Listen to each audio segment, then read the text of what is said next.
Welcome to a short slideshow featuring scenes of West Berlin in 1978. I spent a good portion of 1978 in Europe, including a couple of months in West Berlin. I captured all these photos with a 35mm SRL camera. Years later I scanned the slides using a HP Photo Smart Scanner to produce these digital versions. Nieder mit Honecker. That German phrase on the left area of the wall means down with Honecker. Margot Honecker held hardline Stalinist views. Honecker was considered the most hated woman in East Germany. She orchestrated mandatory military training in schools to prepare pupils for a future war with the West. Honecker created a camp for children at Torgau known as Margot's concentration camp. Presented next are shots of the wall, no man's land and various barriers in no man's land. The wall was about 90 miles long. No man's land extended approximately 100 yards east of the wall.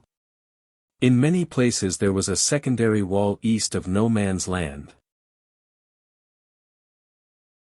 The buildings east of the secondary wall are vacant. Previous occupants were relocated further east. In many places along the wall one had access to the wall's surface. The wall was a huge graffiti palette.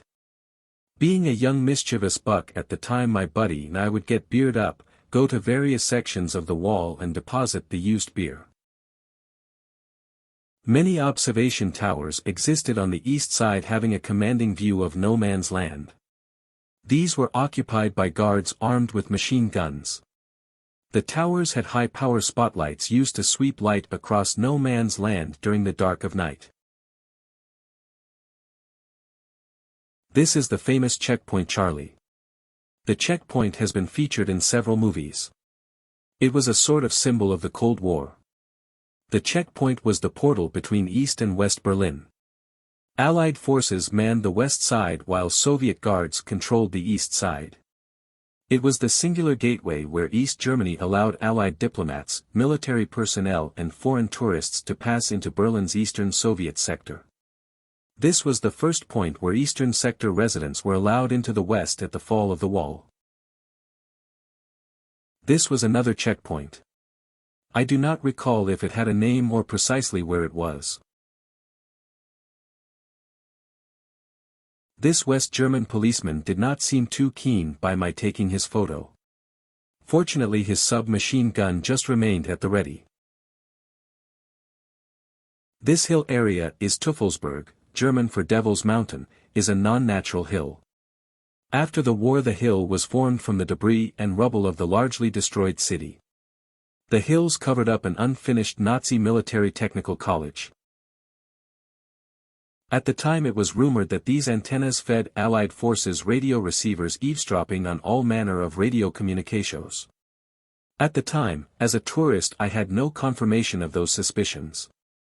Much later it had been revealed that during the Cold War, there was an Allied forces listening station on the hill. It was called Field Station Berlin. The site of the former field station is now fenced off but is available as a paid tourist attraction. This stadium, along with multiple other venues in the Olympic Park, was built to host the 1936 Summer Olympics which took place in Berlin. The bell was originally atop a high tower. After the war the tower was destroyed and the 4.5-ton bell fell and cracked. It was also used for target practice resulting in the hole. Note the disfigured swastika at the bottom of the bell. After the war many instances of swastikas were obliterated or disfigured. In the early 60s the tower was rebuilt and houses a new bell. The following are some photos of historic structures. The Brandenburg Gate was built in the 18th century. The Nazis used the gate as a party symbol. The structures suffered greatly during the war. After the war the structure was restored. This is the Schloss Bellevue Palace. The palace was built in the late 1700s. Kaiser Wilhelm Memorial Church was built in the late 1800s. It was badly damaged in the war. The current church was built in the 60s. The damaged spire of the old church has been retained. The memorial church today is a famous landmark of Western Berlin, and is nicknamed by Berliners der hohle Zahn, meaning the hollow tooth. The Soviet War Memorial was built in 1945 in the British sector of West Berlin to commemorate the Soviet soldiers who perished during the war. Now I will conclude this stunning presentation with a picture of the Allied movie house. At the time it was featuring Coming Home, starring Jon Voight and Jane Fonda. You may now awake from your slumber.